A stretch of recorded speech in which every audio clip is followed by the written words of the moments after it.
waxaa la yidhi kelmadihii ka soo yeeray shalay madaxda reer Kenya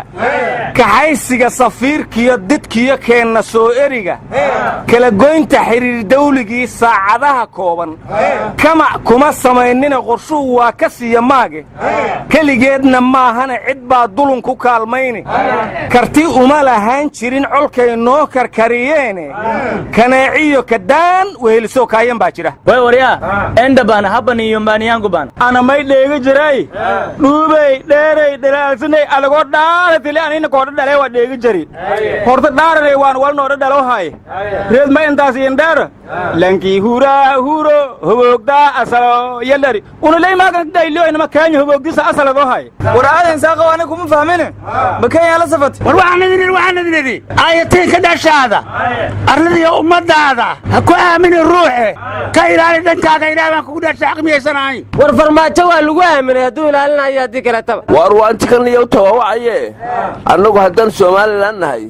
aad baan u faraxsanay war maamul goboleedyada ma ku soo biirteen war annagu qaran baan neefanta ku dishay laga fadhiisanayo maanta adeer waxaan maqlay madaxweynaha Muuse Biixi Cabdi Xildiid inuu Abiy Ahmed uu casuumay madaxweyne farmaajana amar la siiyay leeyahay waa in degdeg ugu timaada marka waxaan halka ka filayaa inuu Abiy Ahmed uu amar siiyo farmaajo uu yiraahdo اعتراف siiya waraan waxa loo yiri dooli boodkiisa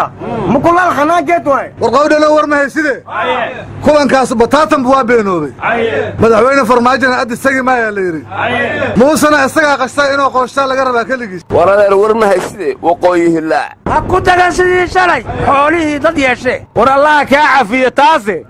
dadkaan iyaga xoolaha xagee xoolihii dadka yeeshay xoolo la miyaa jira baago dadkaanu inay xoolo ilaahay yihiin berigay iyo xaqiiqowda shalawaatii la yiraqaadka Kenya hal iska dhaafee saaka waaba lagu quraacday warriiqaadka ku soo kala waxa la ilaa indhafur bishabinihiina uu ku xiga aryaadaha wali xoolanimadiyad la soo indhacantihiina idhegansada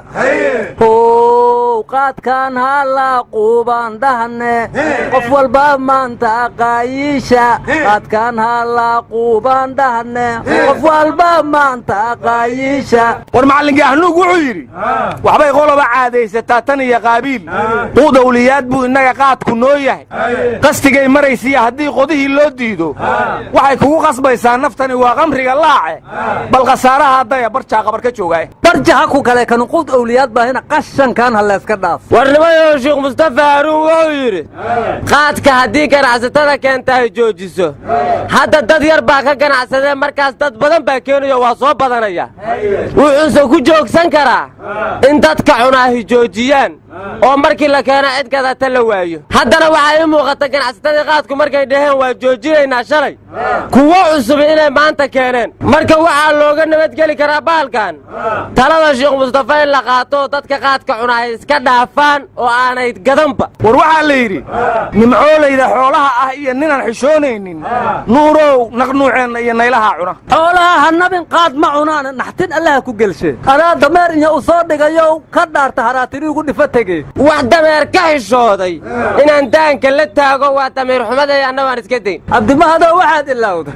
inta asaan ku soo koobaya yaanan si badin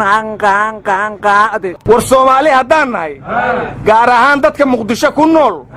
maalin kasta geeri xanuun badan baa dhex taaganna adigu awal ma geeri lagu farxaad arki jirtay war geeridu waa kala xanuun badan tahay maanta wiil dhalinyaro ah oo mar dhow jaamacad ka soo qalin jabiyay oo laga dhigay ku xigeenka xeer ilaaliyaha qaranka ayay maanta ciyaal bastoolada wataa ku dhex dileen baabuurkiisa sanad ka horna hooyadiis ayay sidaas oo kale ilmo bastoolada wataa dileen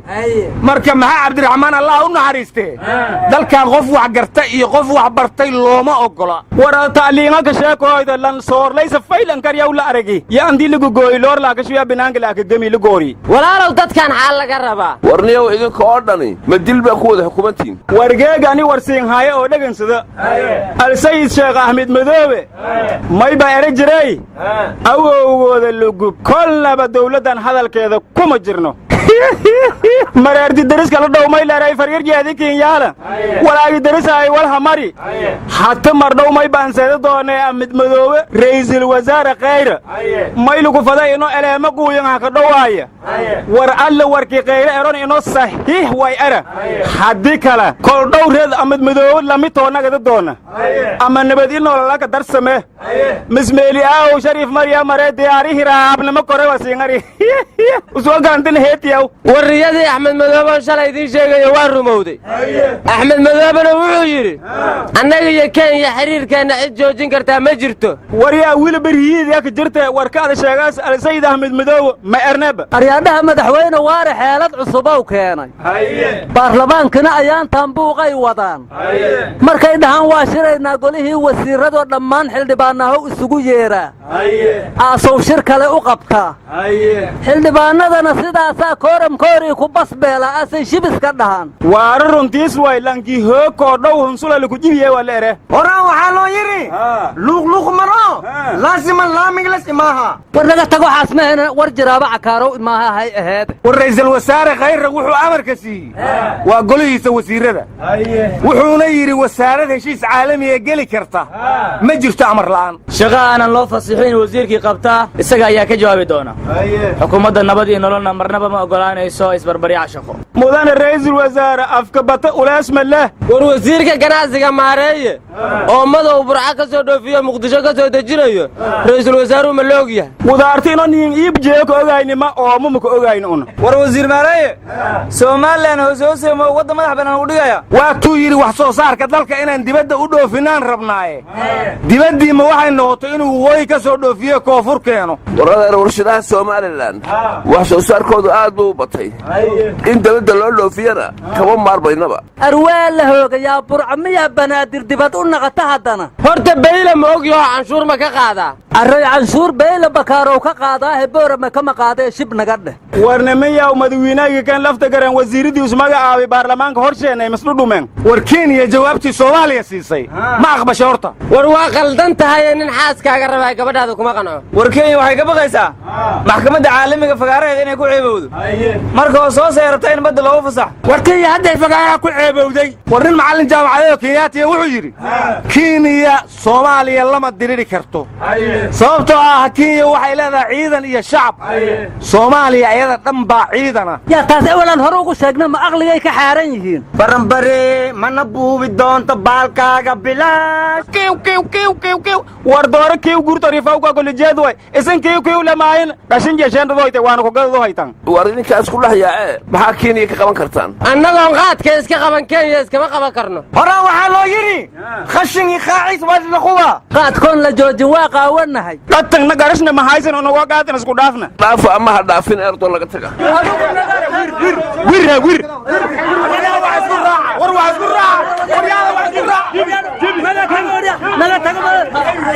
naga taga awaalkiina allaha